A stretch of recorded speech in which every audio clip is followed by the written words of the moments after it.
the first warning came from the asteroid belt. Mining stations went dark, their distress beacons sending garbled, static-filled transmissions before falling silent. The United Nations Space Command, UNSC, assumed it was a communications malfunction, until the first debris fields were discovered. Ships, habitats, entire colonies had been reduced to slag, their wreckage drifting like cosmic tombstones. Then, Earth's deep space arrays picked up an incoming fleet. The aliens, later identified as the Zalnari, arrived without warning, broadcasting no messages, offering no demands. They didn't come to negotiate. They came to conquer. The attack was swift, precise, and devastating. Orbital defense platforms were reduced to molten metal within the first hour. The lunar colonies were wiped out before they could even raise their shields. Earth's major cities, New York, Beijing, Moscow, Rio de Janeiro, fell under massive orbital bombardments. Billions perished in the first wave. Admiral Elias Carter, commander of the UNSC First Fleet, stood aboard the UNSC Resolute, staring at the holographic battlefield map projected above the war table. Red markers, enemy warships, outnumbered the few remaining green dots representing Earth's defenses. "They're pushing through our last line of satellites," a young officer reported. "If they break past Mars, they'll have free reign over the planet." Carter's jaw tightened. Humanity had known for decades that it wasn't alone in the universe. But nothing had prepared them for this, a technologically superior race striking without hesitation, without mercy. "We need to buy time," Carter said. "Scramble every available fighter wing. Redirect the asteroid defense cannons. Anything we can still use, I want it firing at those bastards." The bridge crew moved swiftly. Across the solar system, scattered remnants of Earth's space forces engaged the invaders. Fighter squadrons danced between enemy dreadnoughts, launching desperate attack runs. Railgun platforms fired kilometer-long tungsten slugs at near-light speeds, ripping through enemy hulls. But for every Zalnari ship destroyed, 10 more replaced it. On the ground, Earth's militaries mobilized, but they were fighting a losing battle. The Zalnari deployed massive walkers, towering war machines bristling with plasma cannons. Their infantry, clad in biomechanical armor, moved with terrifying precision, their weapons disintegrating anything they hit. Human forces fought with everything they had, tanks, drones, even exosuit battalions, but nothing seemed to slow the invaders down. In Washington, D.C., President Laura Harding stood inside a fortified bunker beneath the White House, her advisors scrambling to make sense of the reports coming in. "If we don't push them back now," General Harlow said, "we lose Earth. It's that simple." Harding clenched her fists. "Then we need to do something they don't expect. They outgun us, outmaneuver us, and their technology is centuries ahead of ours," another advisor argued. "What could we possibly do that they wouldn't expect?" Harding's gaze hardened. "We fight dirty." Across the planet, a new order was given. If humanity was to go down, they'd make sure the Zalnari paid for every inch of ground they took.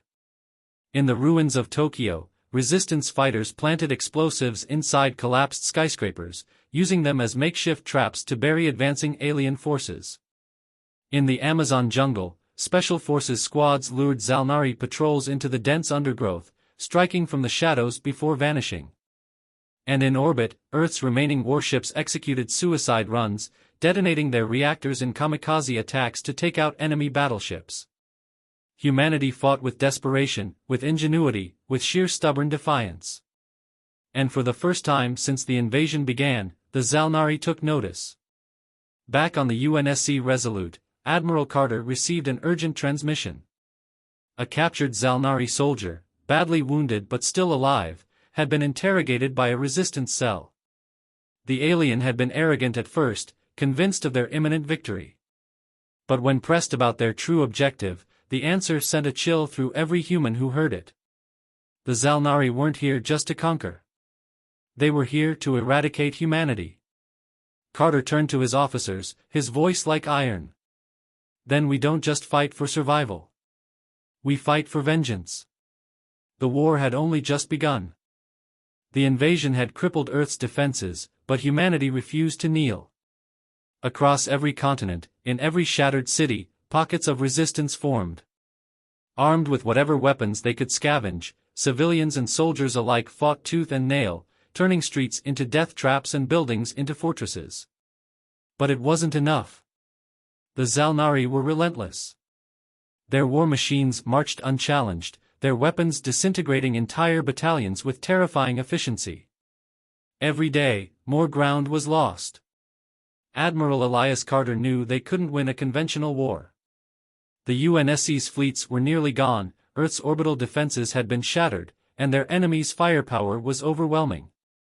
If humanity wanted to survive, they had to change the rules of the fight. They had to find a way to hurt the Zalnari where it mattered. ####the discovery. Aboard the battered UNSC Resolute, Carter and his senior officers analyzed the data retrieved from the captured Zalnari soldier. They don't see us as equals, Dr. Evelyn Zhao, a leading xenobiologist, explained as she studied the aliens' biological scans. They see us as pests, something to exterminate. Then we need to prove them wrong, Carter said, leaning over the holodeck. Tell me you found a weakness. Zhao hesitated before pulling up a new display. It's not a weakness in their ships or weapons, she admitted, but in them. She pointed to a glowing cluster of nerves inside the alien's exoskeletal frame. The Zalnari are heavily reliant on their neural network, an advanced form of battlefield communication that operates like a shared consciousness. It allows them to react with perfect coordination. But if we disrupt it? Carter's eyes lit up with realization. They'd lose their advantage. Zhao nodded. Exactly. We can't outgun them, but we might be able to blind them. That was when Colonel Jason Briggs, head of Earth Special Operations Command, stepped forward. I've got a team crazy enough to pull this off. ###the mission. The plan was as dangerous as it was brilliant. Intelligence suggested that the Zalnari had a mobile command structure, an orbital dreadnought serving as the central node for their network. Destroying it wouldn't win the war, but it would cripple their forces long enough for humanity to counterattack. A suicide mission, some called it. Briggs called it a fighting chance. His squad, codenamed Hellhounds, was the best Earth had left. Hardened veterans, cybernetically enhanced soldiers, and ex-Black Ops operatives, each one with nothing left to lose. Their objective: infiltrate the enemy dreadnought, plant an EMP warhead at the neural core, and detonate it before extraction. If they failed, Earth was doomed. If they succeeded, the war would shift in humanity's favor. #### into the fire. The UNSC Valkyrie, a retrofitted stealth cruiser, carried the Hellhounds through the debris-filled wreckage of Earth's orbital graveyard. The ship weaved between shattered battle stations and drifting warships, using the wreckage to avoid Zalnari patrols. Briggs and his team suited up in advanced infiltration armor, silent movement systems, thermal masking, and active camouflage. Each of them carried a custom loadout designed for one purpose: maximum destruction in minimum time. As they approached the enemy dreadnought, its sheer scale became clear. It wasn't just a ship, it was a city in space. Towering spires bristled with weapon emplacements, and vast hangars housed entire fleets of fighter craft. There was no turning back now. Final check, Briggs muttered over the comms. Weapons hot. No mistakes. We do this fast and loud. The Valkyrie launched them in high-speed drop pods, each one hurtling toward the dreadnought's surface like a meteor.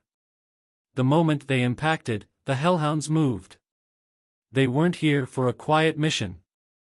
Explosions rocked the dreadnought as Briggs' team breached its hull, cutting through Zalnari guards with brutal efficiency. Plasma fire filled the corridors, but the Hellhounds advanced like demons unleashed. With every step, they brought chaos to the Zalnari, forcing them onto the defensive for the first time since the war began. And then, they reached the neural core. ###the detonation. The heart of the Zalnari network pulsed before them, a massive crystalline structure humming with psychic energy. Briggs set the EMP warhead against its base. Timer set. 3 minutes. The Zalnari finally understood what was happening. Alarms blared. Elite warriors stormed the chamber, firing relentlessly. The Hellhounds fought like cornered wolves. They held the line with sheer willpower, their weapons overheating, their armor battered. One by one, they fell. Briggs was the last man standing. Bleeding, out of ammo, he stared down the Zalnari forces as they surrounded him. With a bloodied grin, he spat, "Welcome to humanity's last stand, you alien sons of B." The EMP warhead detonated. #### the aftermath. The explosion sent a shockwave through the dreadnought, cascading through the entire Zalnari network. Across the battlefield, enemy forces froze, their perfect coordination shattered.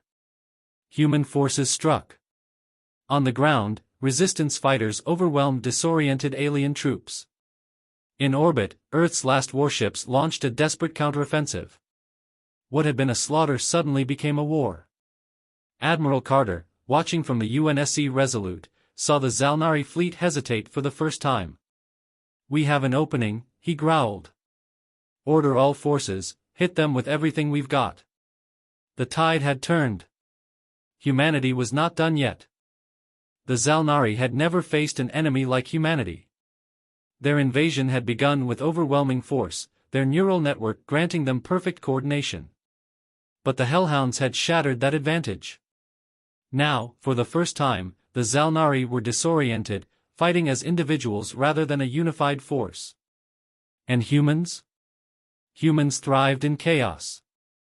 Across Earth and its orbital battlefields, humanity launched a counterattack so ferocious that it shook the invaders to their core. #### Fire and Fury. Admiral Elias Carter watched from the UNSC Resolute as Zalnari ships drifted erratically, their formations broken. His officers moved with newfound urgency. "Enemy fleet is losing cohesion," reported Lieutenant Jansen. "We're seeing friendly forces pushing them back across all fronts." "Then we push harder," Carter growled. "Patch me through to all remaining ships." A moment later, his voice boomed across every human warship, every ground unit, every last fighter still willing to stand. "This is Admiral Carter. The aliens think we should have been extinct by now. They thought they could wipe us out without a fight. But look around you, ****, we are still here ****. And as long as we draw breath, we will never surrender. We drive them from our world. We make them regret ever coming to Earth." A deafening roar erupted from soldiers, pilots, and commanders alike. The order was given. And humanity went on the offensive. #### urban warfare like never before. In the ruins of Paris, resistance forces lured Zalnari squads into ambushes, using the bombed-out city as a weapon. Streets were littered with traps, makeshift landmines, collapsing structures, even EMP charges that disabled enemy armor. In the icy tundra of Siberia, mechanized infantry launched a brutal hit-and-run assault, using advanced exosuits to outmaneuver and outgun the now disorganized invaders. And in the war-ravaged remains of Washington, D.C., tanks rolled through the streets once more, blasting apart Zalnari war machines as human soldiers pushed forward, fighting with every ounce of rage left in their bones. No longer did humans merely resist. They hunted the invaders. #### The space battle turns. Above Earth, the battle in orbit was just as brutal. The UNSC's last warships, battered and barely holding together, surged forward to capitalize on the enemy's confusion. The UNSC Vengeance, a heavy cruiser thought lost in the initial assault, emerged from the asteroid belt, its railguns firing at full capacity, ripping through Zalnari vessels like paper. The Zalnari tried to regroup. They failed. Their once perfect formations were now disjointed. Their ships, previously untouchable, ****, began falling one by one ****. Aboard the UNSC Resolute, Carter saw the moment of hesitation among the enemy fleet. The Zalnari, for the first time since their arrival, were afraid. "Hit them with everything we've got," Carter ordered. Torpedoes, railgun slugs, plasma lances, every human weapon available was unleashed. The Zalnari ships burned. ###The President's Gamble. Deep beneath Cheyenne Mountain, President Laura Harding monitored the battle alongside her military strategists. While the tide had turned, she knew one brutal truth: victory wasn't guaranteed yet. The Zalnari still had numbers. They needed a final blow. "Dr. Zhao," Harding called out. "You worked with the Zalnari prisoner. Tell me, what's the one thing they fear?" Zhao hesitated before answering. "Total war." Harding narrowed her eyes. "Explain." "The Zalnari are used to exterminating lesser species, but they do it efficiently, cleanly. They don't fight wars of attrition, because they've never needed to. If we prove we're willing to fight them to the last human, they might back down rather than risk losing too much themselves." Harding nodded. "Then we show them hell." #Operation Reaper's Scythe. Within hours, Harding authorized the most aggressive military operation in Earth's history. Every human stronghold launched simultaneous attacks, pushing deep into enemy-controlled zones. The Zalnari weren't just losing territory, they were being slaughtered. They had expected humanity to die quietly. Instead, they had awakened something far worse. The broadcast that changed the war. Desperate for answers, the Zalnari fleet's high warcaster, their supreme commander, finally broke their silence. A transmission was received, an eerie, guttural voice laced with pain. "Humans, cease your resistance. We offer terms." It was the first time they had ever negotiated. Carter listened to the message, then turned to President Harding. "They're scared." Harding's expression was cold, calculating. "Good. But we don't stop here. The war wasn't over. Not yet. Humanity had their enemy on the ropes. Now, it was time to finish this war for good." The Zalnari had never experienced fear, not like this. For centuries, they had swept across the galaxy, exterminating lesser species with cold efficiency. But humanity was different. Humans didn't break. They didn't surrender. And now, with their neural network shattered and their forces scattered, the Zalnari found themselves on the defensive for the first time in their history. They had sent their transmission. A desperate plea for humanity to accept their surrender terms. But President Laura Harding wasn't about to negotiate. "We gave them a chance when they arrived," she said, standing before the surviving world leaders in an underground war bunker. "They didn't offer peace. They didn't ask for a truce. They came to erase us." She leaned forward, voice like iron. "And now? We give them what they came for." Total war begins. Across Earth, humanity did not stop fighting. Resistance forces continued their brutal counteroffensive, pushing the Zalnari out of every city, every continent, every battlefield. In Berlin, teams of cybernetically enhanced shock troopers stormed alien command posts, cutting down Zalnari commanders before they could re-establish control. In Africa's Sahara Desert, scavenged alien weaponry was turned against its makers, with human engineers reverse-engineering plasma cannons to burn through enemy war machines. And in space, Admiral Elias Carter watched from the UNSC Resolute as the once mighty Zalnari fleet tried to retreat. "They're running," his tactical officer confirmed. Carter's jaw clenched. "Then we don't let them escape." The trap is set. The Zalnari had one last fallback option, a hidden orbital stronghold on the dark side of Earth's moon, where their command fleet was regrouping. They thought it was a secret. They thought wrong. Thanks to intercepted enemy transmissions, humanity knew exactly where they were going. And they were waiting for them. As the battered remnants of the Zalnari fleet approached their base, Earth's forces struck first. From lunar craters and underground bunkers, hidden human railgun platforms unleashed hell. Hypersonic slugs tore through Zalnari warships, rupturing hulls and sending burning debris spiraling into the void. Then came the stealth bombers, human-piloted strike craft that emerged from behind the moon, delivering payloads of EMP warheads and kinetic explosives. The Zalnari never stood a chance. Ships exploded in rapid succession, entire squadrons of alien fighters annihilated before they could fight back. The Zalnari Warcaster, their supreme commander, finally realized the truth. They had lost. The final transmission. Aboard the UNSC Resolute, Carter received another transmission from the Zalnari command fleet. The Warcaster's voice was strained, wounded, but still laced with arrogance. We recognize humanity as formidable. You have earned the right to exist. Cease hostilities, and we will withdraw. Carter stared at the message. Then, he turned to his officers. Patch me through to Earth's forces. A moment later, his voice echoed across every remaining human warship, every ground unit still locked in battle. This is Admiral Carter. The Zalnari are offering to leave. He paused, voice darkening. But ask yourselves, did they offer us a chance to surrender when they glassed our cities? When they wiped out billions? A heavy silence filled the comms. Then Carter spoke the words that would define humanity's vengeance. No mercy. Wipe them out. Extinction of an empire. The Zalnari, once so confident in their superiority, now found themselves on the receiving end of the same annihilation they had inflicted on countless others. On Earth, resistance fighters hunted the last alien stragglers, ensuring none survived to regroup.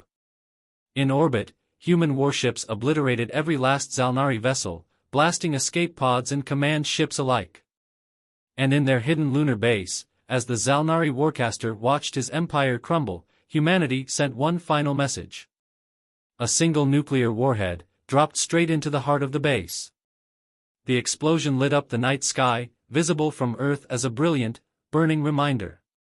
Humanity was not prey. They were the apex predators now. The war is over. But the future is uncertain. As the last Zalnari ship was destroyed, a heavy silence fell over the battlefield. For the first time since the invasion began, Earth was free. But as President Harding watched the victory unfold, she turned to her advisors. We just wiped out a spacefaring race, she said grimly.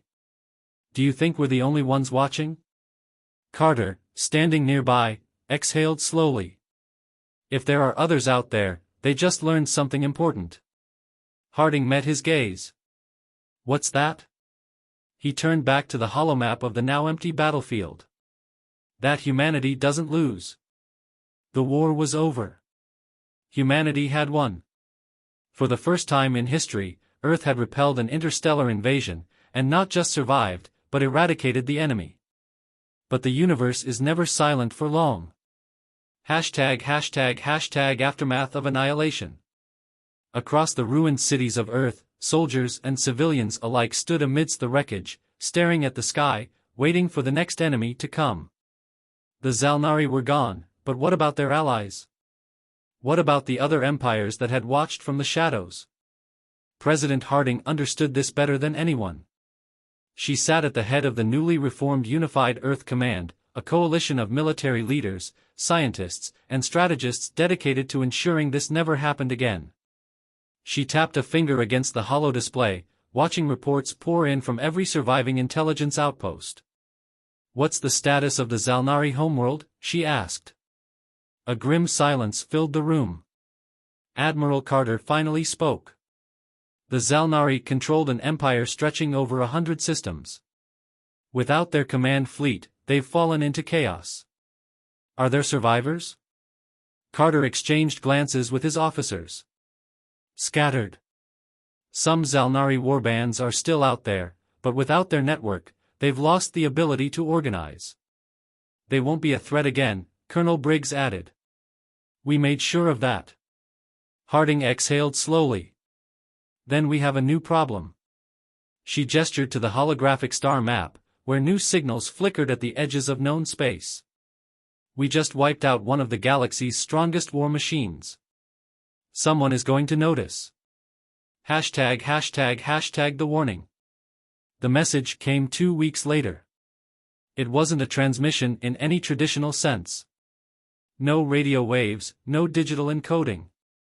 It simply appeared, broadcasting across every remaining human military channel simultaneously, overriding encryption as if it was child's play. A voice, deep and ancient, spoke. Humanity. We have seen your war. We have seen what you are capable of. And now, we are watching. A pause. Then, a final warning. Be careful where you tread. The stars are vast, and you are not the only predators. Then, silence. Hashtag the Council of War. The message sent shockwaves through Earth's leadership. Who the hell are they? Carter growled, pacing in the war room. Unknown, Dr. Evelyn Zhao admitted. But the fact that they could hack our systems without effort? That means they're far beyond the Zalnari. Harding folded her arms. Do we respond? Carter's expression darkened. No. We prepare.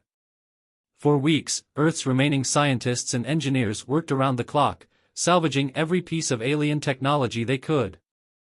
Weapons, ships, even corpses, anything that could be studied, improved, repurposed. If humanity was going to be a player on the galactic stage, it needed more than just survival. It needed to dominate. Hashtag the first step into the black. The newly established Terran Defense Fleet was born in the ashes of war. Humanity wasn't just rebuilding. They were expanding, ***. Using salvaged Zalnari warp drives, the first human-built interstellar warships were launched. No longer would Earth wait for another invasion. Now, they would be the ones knocking on doors. President Harding stood on the bridge of the newly christened TDS Retribution, Earth's first Dreadnought-class battleship. She watched as the fleet prepared to leave orbit, a vanguard force heading into unknown space. Carter stood beside her. If we do this, there's no going back. Harding's expression was firm. We don't wait for the next enemy to find us. We find them first. She turned to the fleet's pilots, engineers, and soldiers. The best of humanity. We step into the stars as warriors, she declared. Let the galaxy know, humanity does not fear the dark. And with that, the engines roared to life. Earth's last stand had ended. Now, the real war was about to begin. For the first time in history, human warships left Earth's system, not as explorers, but as conquerors. The Terran Defense Fleet was no longer a ragtag force of survivors. It was a military juggernaut, built from the wreckage of the Zalnari invasion, powered by reverse-engineered alien technology, and commanded by those who had fought on the front lines. And now, they were heading straight into enemy space. Hashtag first contact, again. The TDS Retribution led the charge, flanked by the TDS Vengeance and a dozen other warships. Their destination? A border world once controlled by the Zalnari, a planet known as Kasari Prime. According to intercepted transmissions, the system was now in chaos. Without the Zalnari to rule, lesser species had carved up their empire like scavengers feasting on a corpse. One of these species, the Forlac Dominion, had claimed Kasari Prime for themselves. Unlike the Zalnari, they weren't conquerors, they were opportunists, a reptilian race that had once served as the Zalnari's enforcers. Now, they ruled the planet with an iron grip, enslaving weaker species and fortifying their stolen world. They thought they were untouchable. Then, humanity arrived. Hashtag the invasion of Kasari Prime. Harding, Carter, and the Terran fleet commanders had no intention of negotiating. This wasn't a diplomatic mission. This was a warning to the galaxy, ***. The attack began with an orbital bombardment. Human warships rained tungsten rods from space, turning entire Forlac fortresses into molten craters. Railguns tore through the enemy's planetary defense grid, while precision strikes targeted command centers, military hubs, and key infrastructure. The Forlac scrambled to respond, launching fighters and counterattacks, but they were too slow. On the ground, human drop pods slammed into the surface like meteorites, unleashing shock troopers in exosuits armed with plasma-forged weaponry. They did not fight like the Zalnari. They fought worse. Urban centers became slaughterhouses, as human soldiers hunted the Forlac, cutting them down with ruthless efficiency. Guerrilla tactics, psychological warfare, precision strikes, everything humanity had learned in the fires of Earth's defense was now turned outward, against an enemy that had never faced anything like it before. The Forlac lines collapsed within hours. #### the broadcast to the galaxy. The battle for Kasari Prime was over in a day. By nightfall, human forces stood victorious, the Forlac armies eradicated or forced into surrender. But this wasn't just about one planet. This was about sending a message. A message that was broadcast across every known communication channel in the galaxy. President Harding herself delivered it, standing atop the ruins of the Forlac capital, her voice carrying across space. To those who watched as Earth burned and did nothing, your time is over. To those who think they can fill the void left by the Zalnari, learn from what happened here. Humanity is no longer prey. We are no longer waiting in the dark. She raised her gaze to the stars. We are coming. #### the galaxy reacts. The response was immediate. Some species, terrified by humanity's ruthlessness, withdrew from Zalnari space entirely, abandoning former colonies and retreating to the safety of their homeworlds. Others, emboldened by the fall of Kasari Prime, sought alliances, sending envoys in hopes of securing humanity's favor. But not everyone was afraid. Some saw Earth's rise as a threat to the balance of power. The Forlac Dominion, though shattered, still had allies. And in the depths of space, a coalition of species, the remnants of the Zalnari's former empire, **** began to unite, ****. Humanity had kicked the hornet's nest. And the hornets were coming. #### the fleet expands. Back on Earth, the war machine accelerated. Factories that had once built defenses were now mass-producing starships, weapons, and soldiers. Recovered alien tech was pushed to its limits, creating hybrid systems more advanced than anything humanity had ever dreamed of. New ships were commissioned. The TDS Invictus, a planet-killer-class battleship, armed with orbital rail cannons capable of leveling entire continents. The TDS Warhound, a stealth frigate designed for covert strikes and deep space assassinations. And the TDS Legacy, a mobile command center, designed for humanity's inevitable campaign beyond the stars. #### a dark omen. As Earth prepared for the next war, a chilling discovery was made. One of the Forlac's captured warlords, General Skarn, revealed something terrifying under interrogation. "You think the Zalnari were the worst of them?" he hissed, blood dripping from his broken jaw. "You fools! You only killed one master." He leaned forward, grinning despite the pain. "There are worse things in the dark." Harding, Carter, and the entire command team stared in silence. Something else was coming. And humanity had no choice but to be ready. For a brief moment, humanity stood at the top of the galactic food chain. The Zalnari were annihilated. The Forlac were crushed. Fear spread through the stars as species fled before the Terran war machine. But the universe is vast.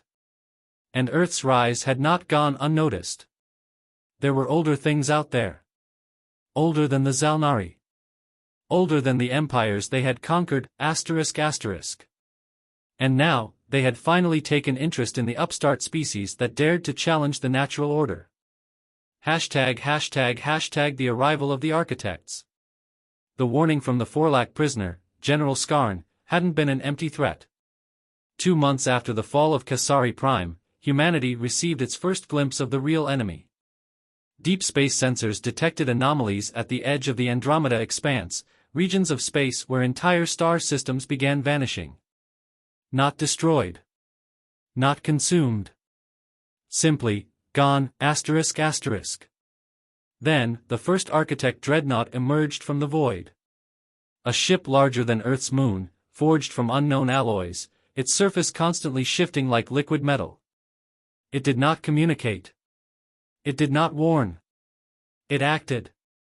A single energy pulse erupted from the ship, ***, a gravitational #** that ripped a Terran fleet apart before they could even fire.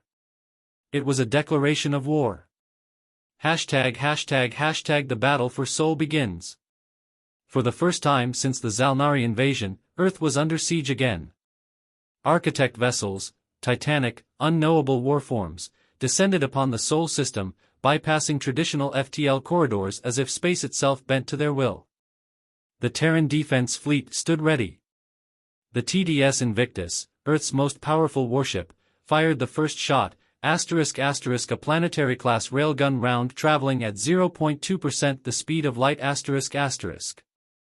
The Architect dreadnought caught it mid-flight, the projectile froze, disassembled into molecular dust, and simply vanished.